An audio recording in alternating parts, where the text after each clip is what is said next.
¿Qué tal? Buen día. Mi nombre es Elizabeth Soto. Soy egresada de la licenciatura en Biología Experimental por parte de la Universidad Autónoma Metropolitana. El día de hoy vamos a ver química. El tema es reacciones químicas. Bueno, ¿cuáles son los objetivos de esta clase? Conocer el número de oxidación de cada uno de los elementos que forman un compuesto, conocer los diferentes tipos de reacciones químicas y su balanceo por tanteo, y diferenciar entre el agente oxidante y el agente reductor. Bueno, primero quiero que sepas cómo se representa una sustancia química. Las sustancias químicas se representan por medio de fórmulas. Las fórmulas están compuestas por letras, que van a ser los símbolos del elemento, y por números, que nos van a estar indicando cuántos átomos de ese elemento están participando. Ok, aquí te pongo algunos ejemplos y lo que quiero es que veamos cuántos átomos están participando en cada uno. El primer ejemplo es cloruro de sodio, formado por una molécula de sodio y una molécula de cloro. Entonces, este compuesto está formado por un átomo y un átomo, o sea, dos en total. Ahora, el siguiente compuesto es agua, H2O, formado por dos átomos de hidrógeno y uno de oxígeno. El siguiente compuesto, cloruro de magnesio. Si te das cuenta, el subíndice, o sea, el número pequeño que aparece abajo, me está indicando cuántos elementos, o cuántos átomos, más bien dicho, están participando. En el caso de cloruro de magnesio, tenemos una molécula de magnesio por dos de cloro. Y veamos esta, que a lo mejor es un poco más complicada, sulfato de fierro. Quiero que lo veamos acá en el pizarrón. ¿Ok? Sulfato de fierro. ¿Ok? Déjame ver qué fierro es. Fierro 2. Ok. Bueno. Aquí es un poco complicado saber cuántos elementos o cuántos átomos de un elemento están formando la molécula, pero en realidad solamente se trata de contar números. En el caso de fierro serían 2. En el caso de azufre serían 3. Este 3 está afectando a todo lo que está dentro del paréntesis. Está afectando tanto al oxígeno como al azufre. En este caso, azufre serían 3. Y en el caso de oxígeno está siendo afectado no solo por el 3 del paréntesis, sino también por el 4. 3 por 4, 12. Y esos son los átomos que están formando esta molécula. Cuando tú necesites saber cuáles son las cantidades de átomos que hay en una molécula, basta con que multipliques los subíndices. ¿Ok? Regresemos por acá. Bueno, ¿por qué se unen los átomos? En realidad los átomos se unen para conseguir estabilidad. Es por eso que se empiezan a formar enlaces. Todos los átomos van a buscar conseguir o alcanzar la regla del octeto, que nos está indicando que deben de tener 8 electrones en su última capa de valencia. Aquí las dos excepciones serían hidrógeno y helio. Ellos más bien buscan tener 2 electrones en su última capa de valencia. Bueno. Aquellos átomos que resultan de la ganancia o pérdida de electrones se conocen como iones. Existen iones positivos y iones negativos. Los iones positivos son aquellos que tienen deficiencia de electrones, por lo tanto tienden a tener una carga positiva. Eso los vamos a llamar cationes. Los iones que tienen una carga negativa, pues por lo general es por haber ganado electrones, y los vamos a llamar aniones. Ahora quiero que sepas que es un agente reductor y que es un agente oxidante. El agente reductor es aquel que puede reducir a otro átomo. ¿Qué quiere decir? Que le puede dar electrones a otro átomo.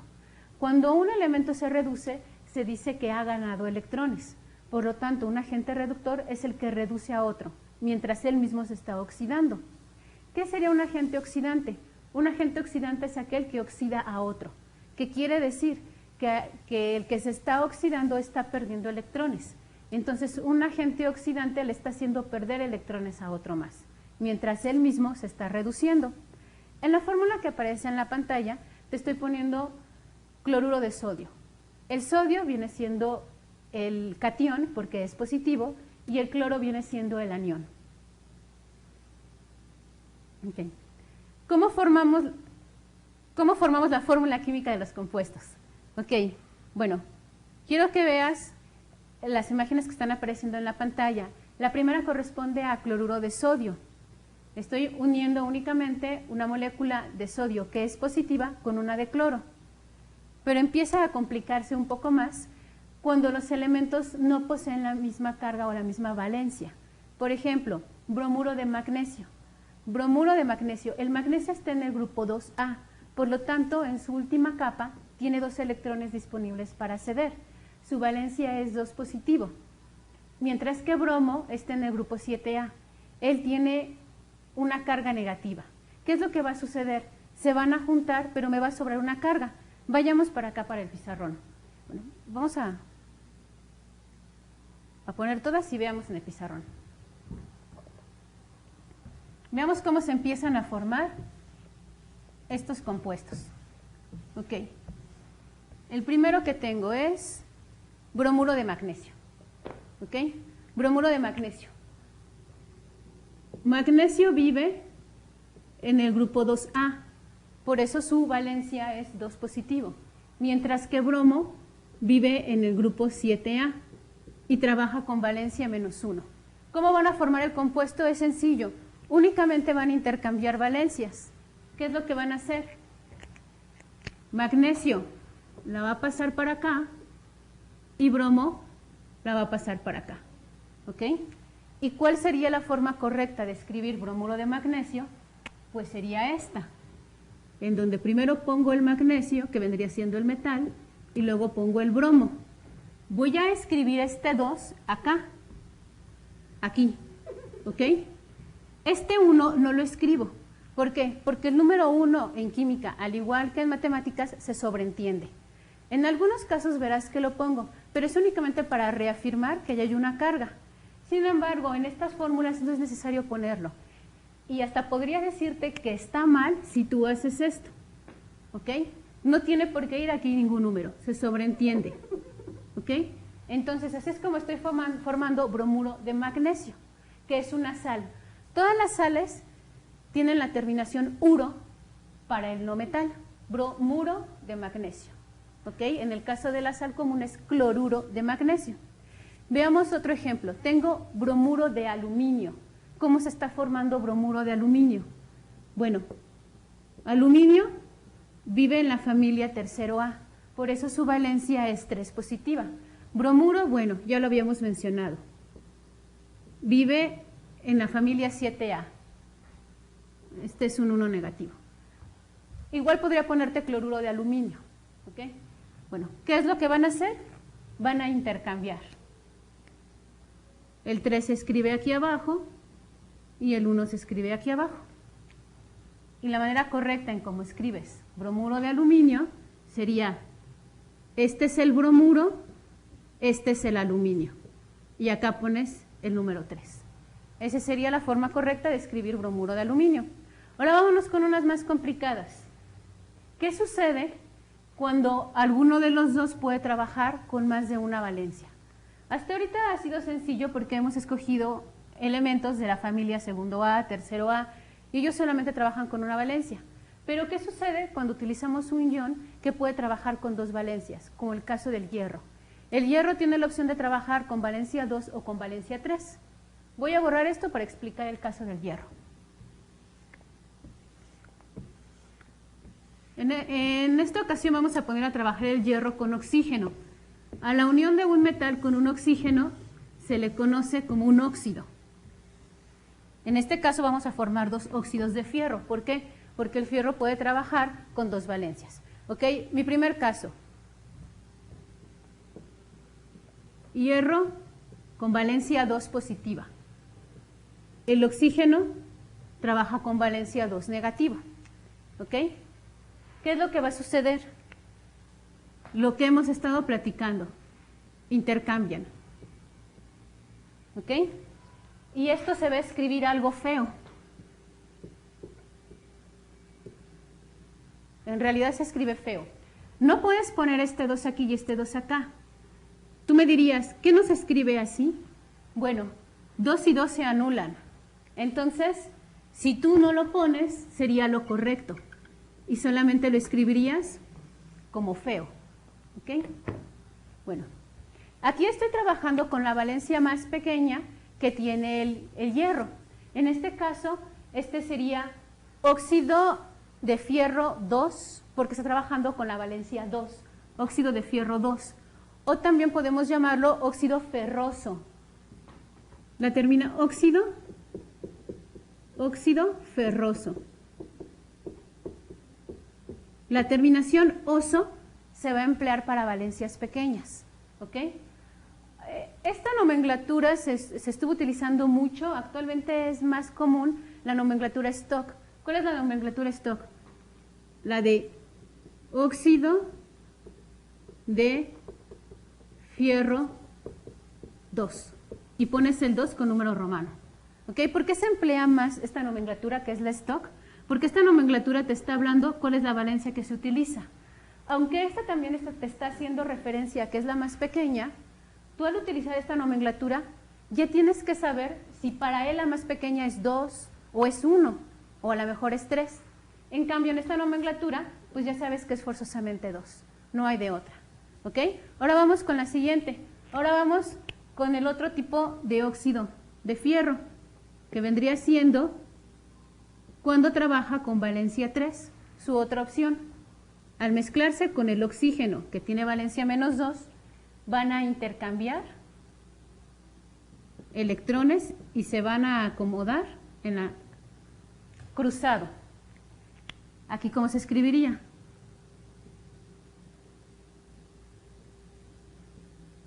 Aquí sí se pone. ¿Por qué sí se pone? Bueno, aquí no se puede eliminar, aquí no son iguales como en este caso, ni tampoco es número 1 para que se sobreentienda. Aquí sí se tienen que poner los dos. Este óxido se conoce como óxido férrico,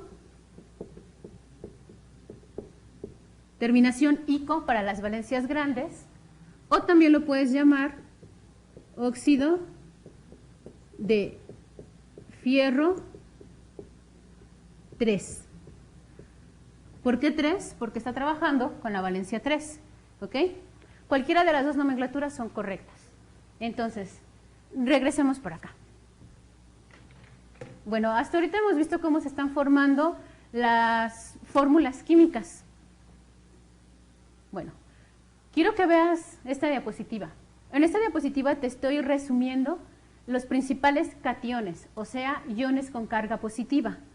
De color rojo te estoy poniendo resumido los de la familia primero A, segundo A y tercero A. En esas tres familias no hay pierde. ¿Por qué? Porque siempre van a trabajar con la misma valencia. Primero A siempre trabaja con más 1, segundo A con más 2 y tercero A con más 3. Pero ya los problemas empiezan a suceder con los metales de transición, o sea, con los que se encuentran en las familias o grupos B. Y te estoy poniendo te estoy poniendo el resumen de los más importantes. ¿Ok? Hidrógeno, que puede trabajar con más 1.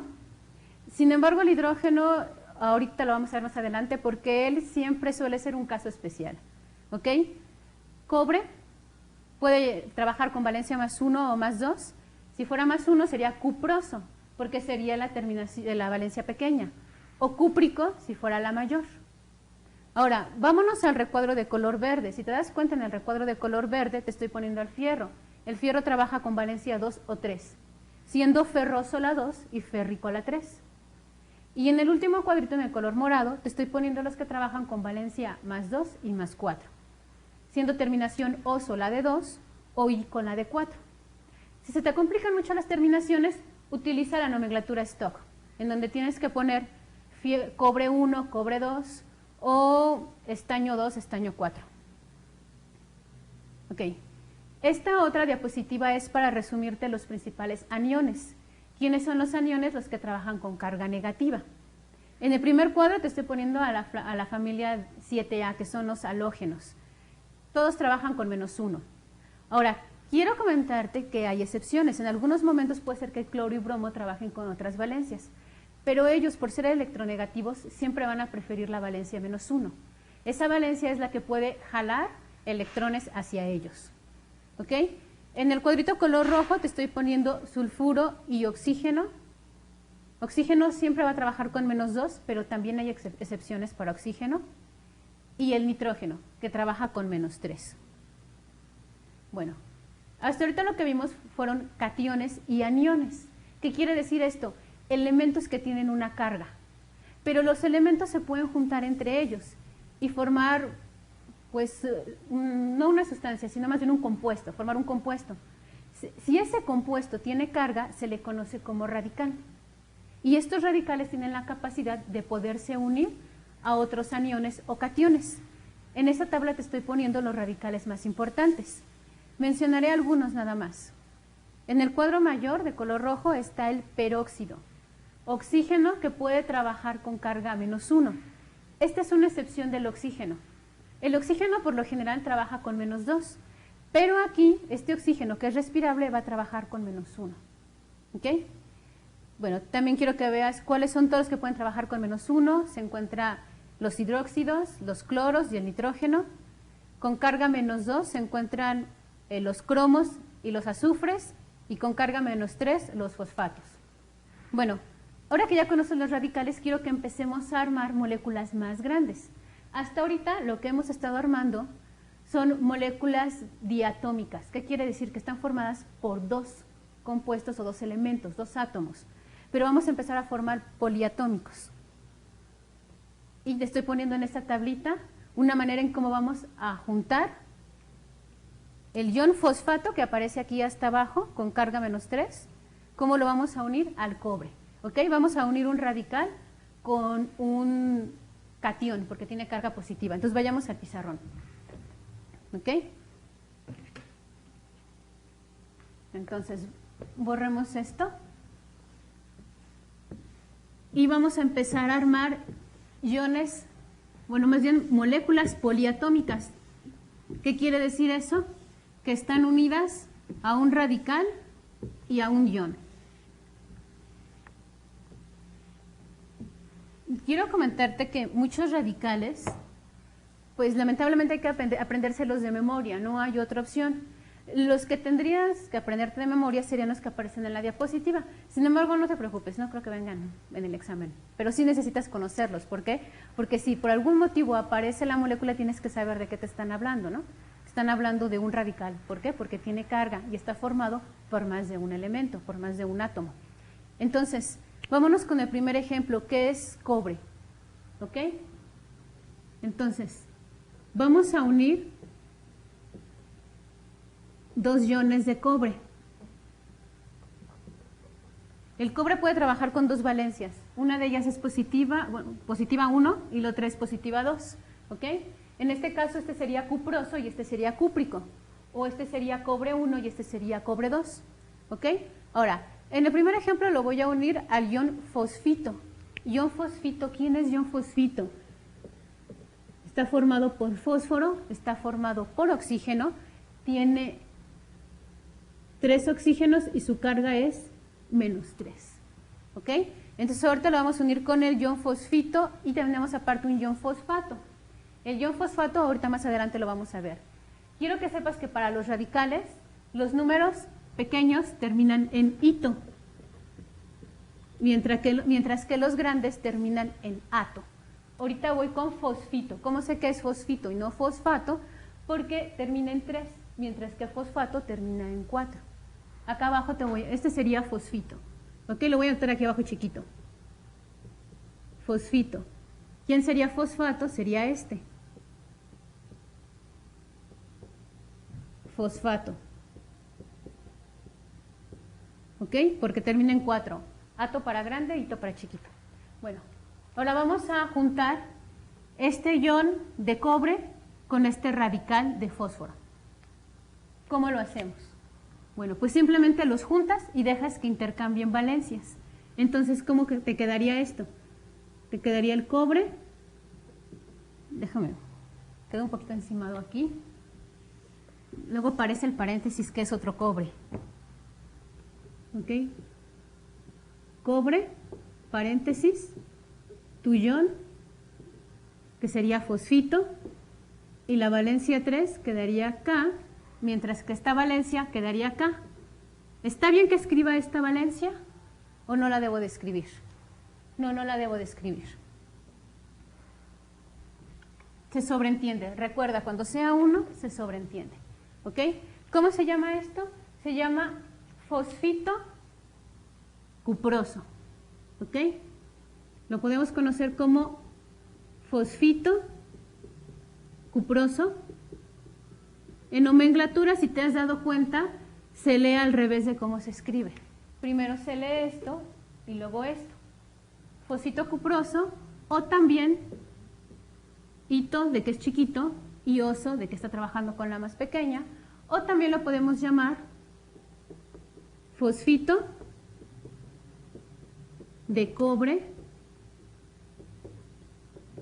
1. Cualquiera de las dos nomenclaturas está correcta, ¿ok? Ahora, voy a borrar tantito el ion fosfato. ¿Por qué lo voy a borrar? Porque quiero que sepas si ahora este mismo ion fosfito no lo voy a unir con el cobre 1, sino con cobre 2. ¿Qué pasaría si lo uno con cobre 2? Bueno, pues lo que voy a tener es mi cobre, mi ion de fosfito, y intercambian valencias.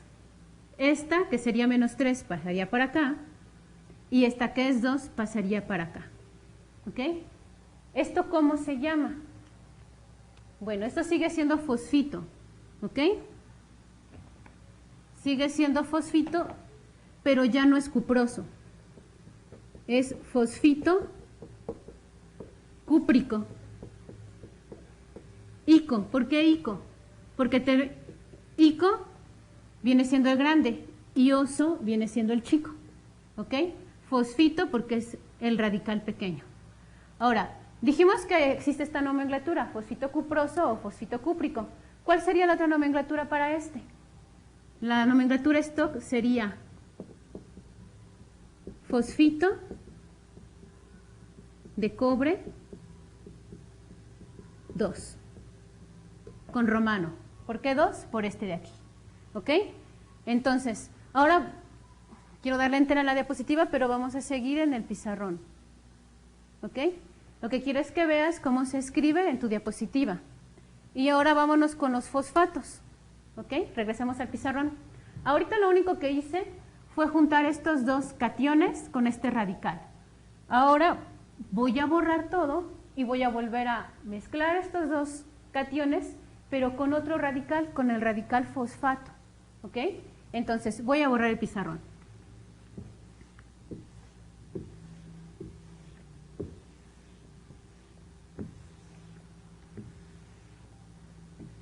Borro el pizarrón y ahora ya no vamos a trabajar con fosfito. Ahora vamos a trabajar con fosfato. Entonces borro esto y borro este de aquí. ¿Ok? ¿Por qué? Porque ya no va a ser 3.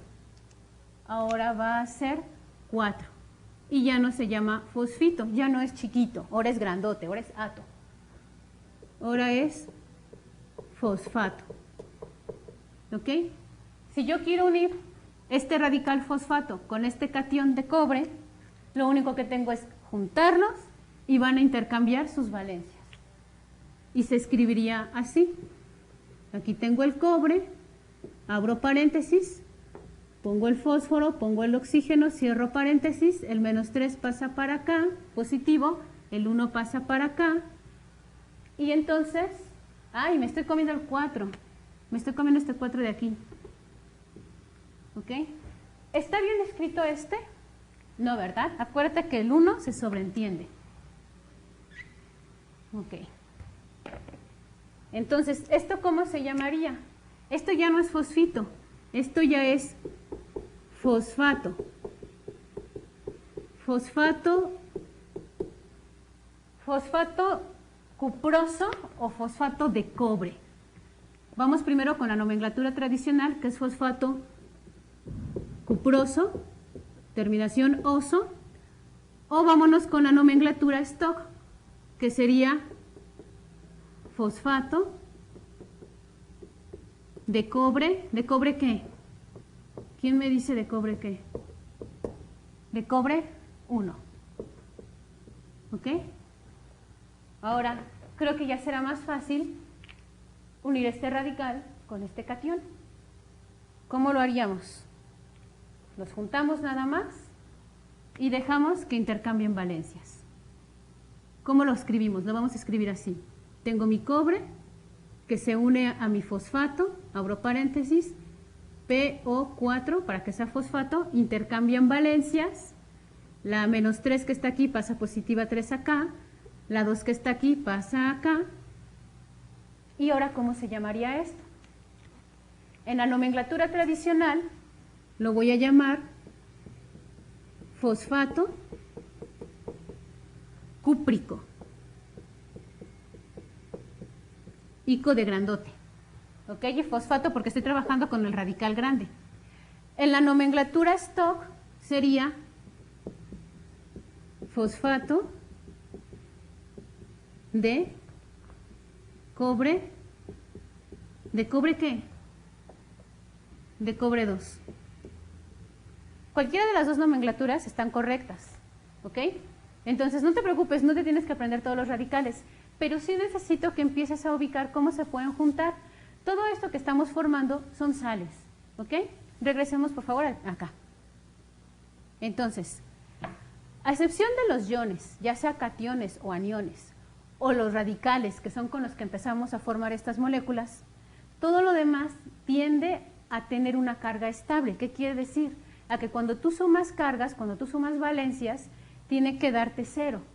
Cuando tú formas un compuesto que es estable, por ejemplo, en este caso, el fosfato de cobre 2, él ya es estable. Cuando tú sumes todas sus cargas con las que está trabajando, te debe de dar 0. ¿Qué quiere decir? Que debe de haber la misma cantidad de iones, aniones, que de iones, cationes. ¿Ok? En la diapositiva te estoy poniendo cómo se forma el cloruro de sodio. Una sal muy estable, en donde podemos ver cómo el sodio está donando su electrón al cloro, de tal manera que se forma la estabilidad para los dos. Y una unión, tienen que estar unidos porque están compartiendo ese electrón. ¿Ok? Bueno, entonces, ahora que te comento que todos los compuestos que son estables deben de sumar 0 sus cargas, vamos a hablar de lo que es el número de oxidación. Y entonces, número de oxidación nos indica la capacidad de combinación que tienen los elementos. Es decir, cuántos electrones pueden aceptar, compartir, prestar, jalar. ¿Ok? Eso es lo que nos está diciendo el número de oxidación. Muchas personas dicen que el número de oxidación es la valencia. Y puede ser que esté bien dicho, pero no del todo. Y te voy a decir por qué. Porque hay algunas excepciones. La valencia con la que trabaja el hidrógeno es +1. Sin embargo, su número de oxidación puede llegar a ser -1 en los hidruros. En el caso del oxígeno, él siempre va a trabajar con -2, pero también hay excepciones. Puede llegar a trabajar con -1. Digamos que es por culpa del hidrógeno y del oxígeno que no podemos decir que el número de oxidación es la valencia, porque ellos son los que marcan la excepción de la regla. Entonces, quiero que veamos cuáles son las reglas que existen para poder determinar el número de oxidación de un compuesto. Bueno, número de oxidación. Habíamos dicho que podría ser valencia entre comillas, mal dicho. ¿Ok? Entonces, van las reglas para poder saber cuál es el número de oxidación. Regla número 1. Todos los no metales, sus números de oxidación van a ser negativos. O sea, en la diapositiva que te estoy poniendo, los que están de color amarillo, ellos van a trabajar con valores negativos. Ahora, los metales, en la tablita te los estoy poniendo de color rosa o color como carne. Todos ellos van a trabajar con números de oxidación positivos. En el caso de los metaloides, ellos van a variar. Pueden trabajar con valencias positivas o negativas según contra quién se estén uniendo o contra quién se encuentren. Bueno, segunda regla para determinar número de oxidación. Familias, primero A, segundo A y tercero A, sus números de oxidación siempre van a ser los mismos. +1, +2 y +3 respectivamente. Y te aparecen marcadas en esta tabla. Regla número 3. El oxígeno siempre va a trabajar con -2, a excepción de los peróxidos. En los peróxidos, como es el agua oxigenada, el peróxido de sodio, él va a trabajar con -1. Entonces, esta es una excepción de la regla, lo cual me hace descartar que el número de oxidación es lo mismo que la valencia. Otra regla, la del hidrógeno. ¿Okay? Hidrógeno siempre va a trabajar con +1, a excepción de los hidruros. ¿Qué son los hidruros? Es cuando se combina con un metal y se pone primero el metal y después el hidrógeno. En el caso de los hidruros va a trabajar con -1. Y esta es otra excepción por la cual no podemos decir que el número de oxidación es la valencia. Triste pero cierto, siempre hay excepciones. Si no fuera por eso diríamos que oxidación es valencia y se acabó. Bueno, la quinta regla para determinar el número de oxidación. La suma algebraica de los números de oxidación de un elemento que sea estable siempre debe ser igual a 0. ¿Ok? Entonces, esta regla, digamos que es la más importante. Cualquier compuesto que sea estable, ¿a qué me refiero? Que no sea un ion, su suma de números de oxidación me va a dar 0. ¿Ok? Y entonces, el ejemplo que te he estado poniendo casi siempre, cloruro de sodio. Sodio trabaja con +1, cloro con -1. Si tú sumas +1 y -1 te va a dar 0, una molécula estable. ¿Ok? Ahora, la que sigue es hidróxido de sodio. A lo mejor hidróxido de sodio está un poco más complicada. Sodio, por estar en primero A, trabaja con +1. Oxígeno trabaja con -2 y hidrógeno con +1. Tú suma los que tienen más y suma los que tienen menos y te va a dar 0. Es una molécula estable. Ok. Otra regla para poder determinar el número de oxidación. Si el elemento presenta un subíndice, este se debe de multiplicar por su número de oxidación. Entonces, esta regla es similar a la anterior, pero lo único que quiero que veas aquí es que estos compuestos ya son poliatómicos. ¿Qué quiere decir? Que ya tienen muchos átomos, y en especial el sulfuro de fierro.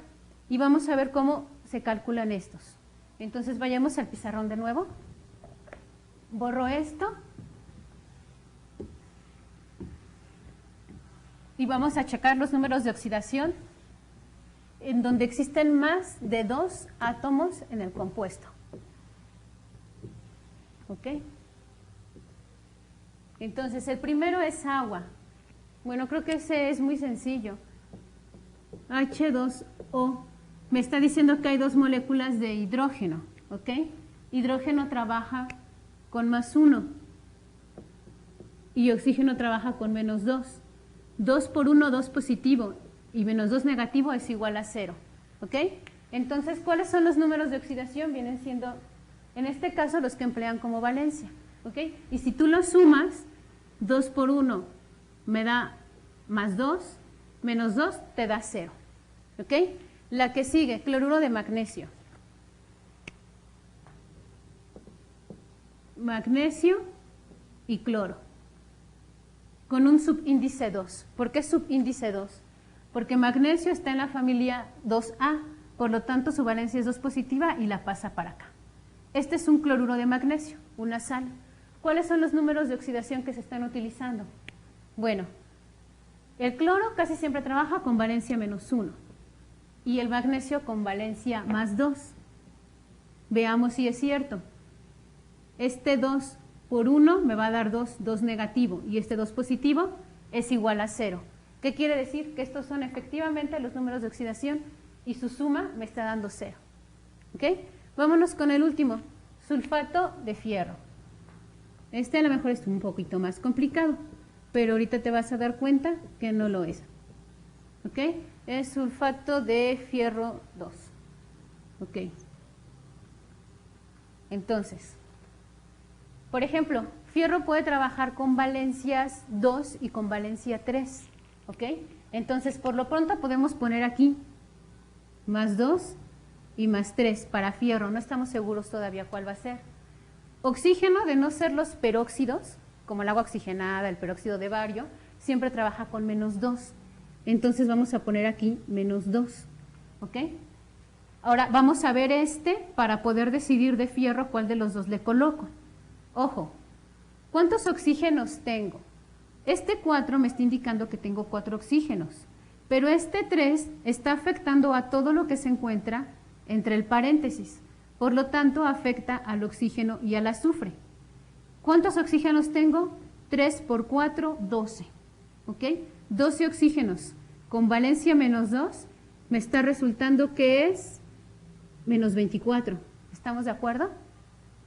Entonces, como es un número muy grande, y estos son los que están trabajando con carga positiva, yo deduzco que ese está trabajando con más 3. ¿Y cómo te puedes dar cuenta que está trabajando con más 3?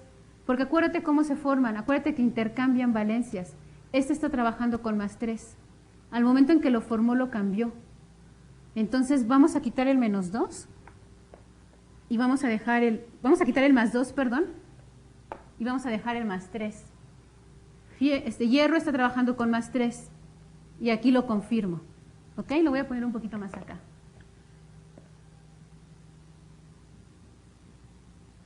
¿Ok?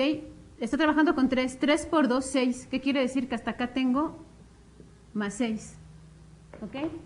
Entonces, 3 es su número de oxidación o valencia, por 2, 6. 6 positivo.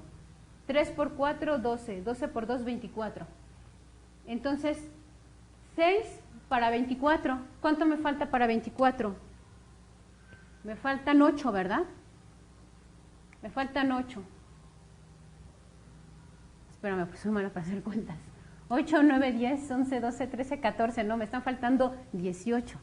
¿Ok? Me están faltando 18, ¿verdad? 18 más 6. 18, 19, 20, 21, 22, 23, 24. Estoy bien, me están faltando 18 positivos. Azufre debe de tener 18 positivo. ¿Qué número? O sea, ¿cuál sería su número de oxidación si en realidad tengo 3 azufres que me deben de sumar 18 positivo? ¿Cuál es la tercera parte de 18? 3 por 6, 18. ¿Qué quiere decir?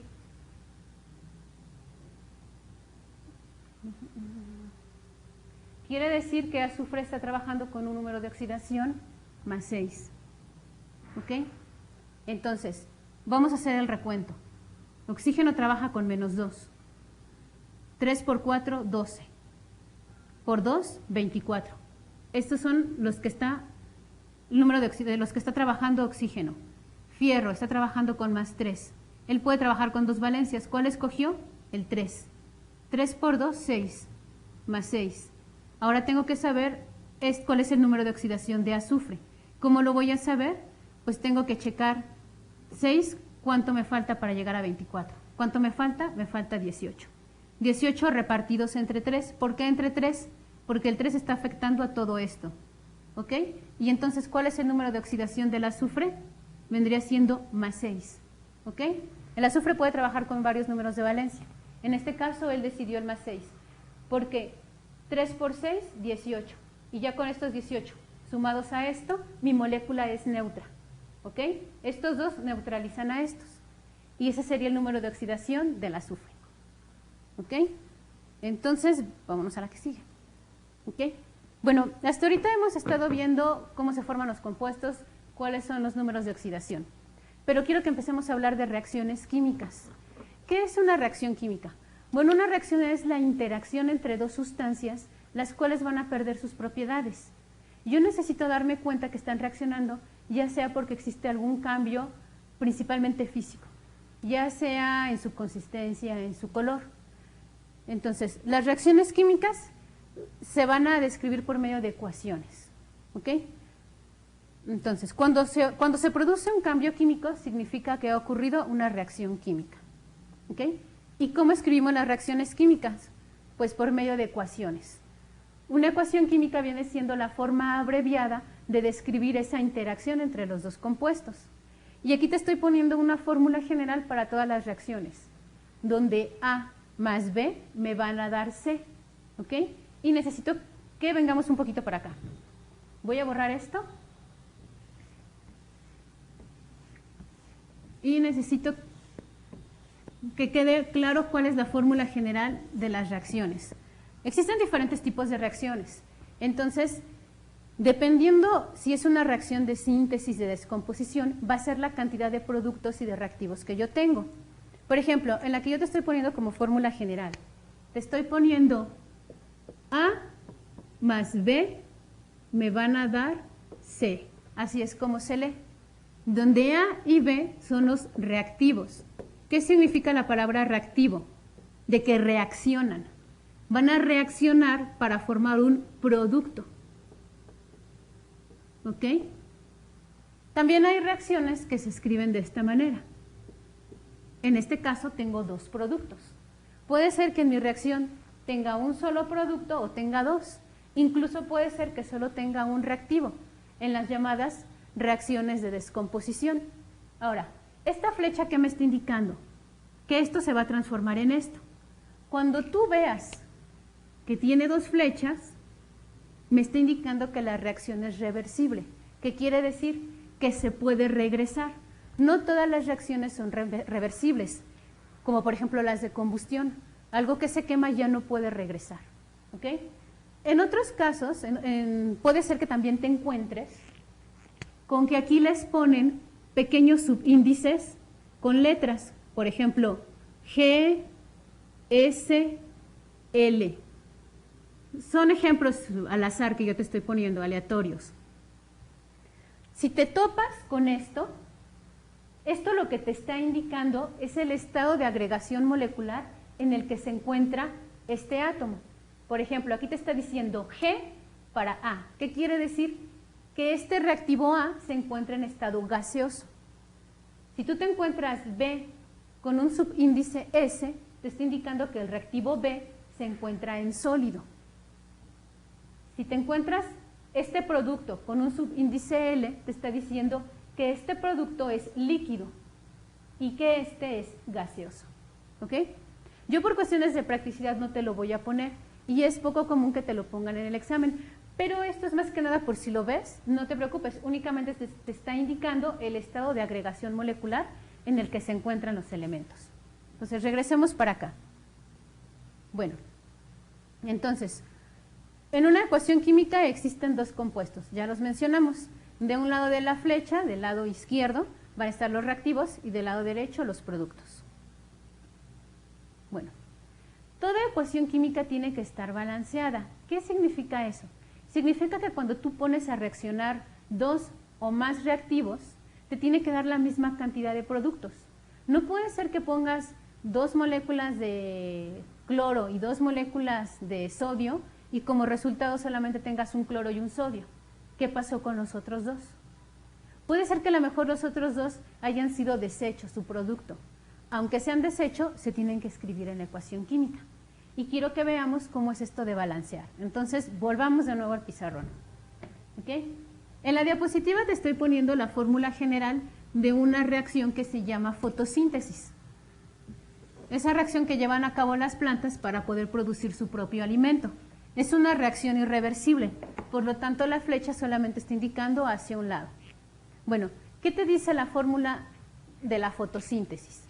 Te está diciendo que las plantas necesitan dióxido de carbono más agua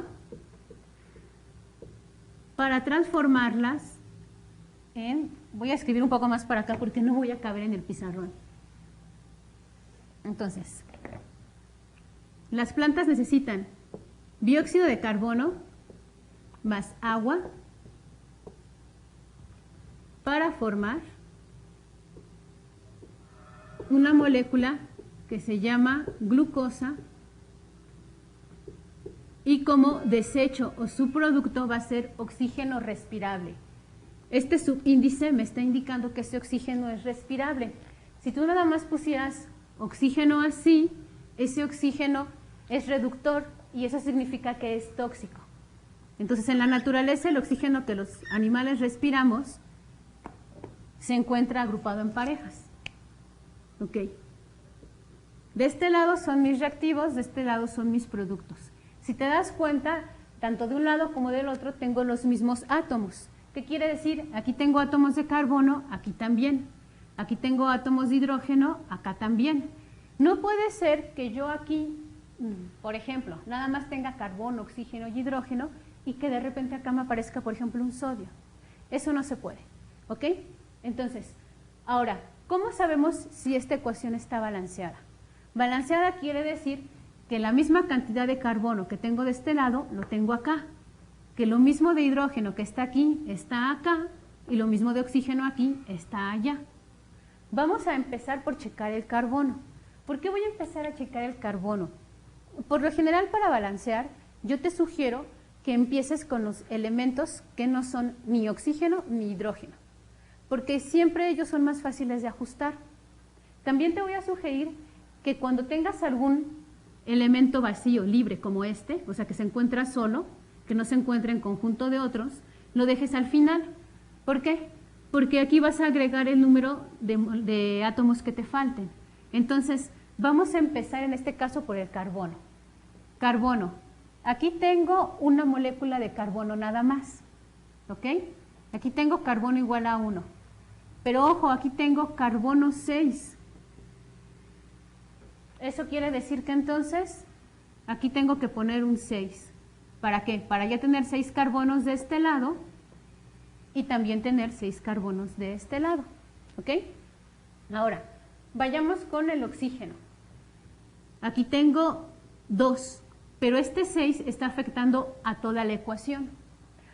Ojo, cuando tú balancees, puedes ir ajustando las cantidades de moléculas anotando los números enfrente de ellas, pero jamás podrás meter números en medio. O sea, no puedes meter aquí un número, porque entonces ya no sería dióxido de carbono, ya estarías cambiando al compuesto. Entonces, vamos ahora a sumar oxígenos. 2 por 6, 12. Y este de aquí, 13. ¿Ok? Y aquí nada más tengo 6. Aquí nada más tengo 6 oxígenos. Entonces algo tengo que hacer. Se me ocurre que puedo ajustar de este lado. ¿Ok? Ah, no, pero acá tengo estos otros 2. ¿Por qué no me dices nada? 6, 7, 8. Tengo 8 oxígenos. Aún así no está parejo. ¿Ok? Aún así tengo más de este lado. ¿Ok? Vamos a ver cómo van los hidrógenos, nada más para darnos una idea de dónde tenemos que ajustar. Hidrógenos, acá tengo 2. Y acá hidrógenos tengo 12. Bueno, se me ocurre que lo que podemos hacer es ponerle un 6 aquí, te voy a decir por qué. Porque 2 por 6, 12, y ya estaría ajustando a los hidrógenos.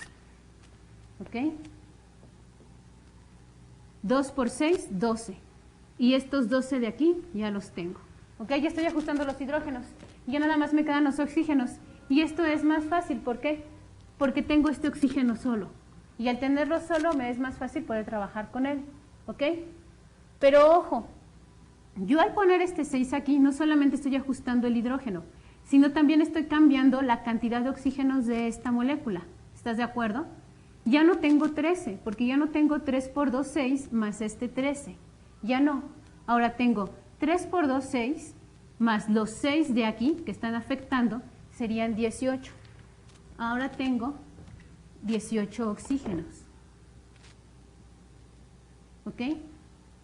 Y hasta acá, hasta este momento llevo 8 oxígenos, 6 aquí y 2 acá. Entonces, ¿qué te parece si lo que nos está faltando lo agregamos acá? Aquí hasta el momento tengo 6, ¿ok?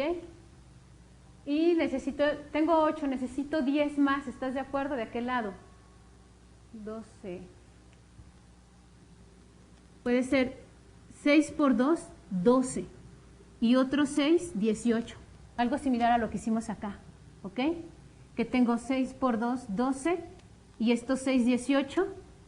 2 por 6, 12. Y estos 6, 18. Y ahora ya tengo 18 oxígenos de los dos lados, ¿ok? Esta manera de balancear a lo mejor se te hará un poco complicada, pero es la manera de balancear más común que se emplea, se llama balanceo por tanteo. Y lo único que tienes que estar haciendo es cambiar las cantidades de las moléculas que están entrando en juego hasta que se ajuste el número de átomos de un lado de la flecha con respecto al otro, ¿ok? Entonces, cuando balancees, utiliza tu lápiz porque posiblemente borres mucho. Entonces, ahora sí ya parece balanceada la ecuación. Bueno, las reacciones químicas se clasifican en 4. Y para hablar de ellas, pues necesitamos mostrar ejemplos de las 4 reacciones. Bueno, yo creo que lo dejaremos para la próxima clase por cuestiones de tiempo. Sí me gustaría verlo ahorita, pero nada más te adelanto, son 4 tipos de reacciones las que existen y las veremos la próxima clase, ¿ok? Por lo pronto, lo dejamos hasta aquí. Muchas gracias.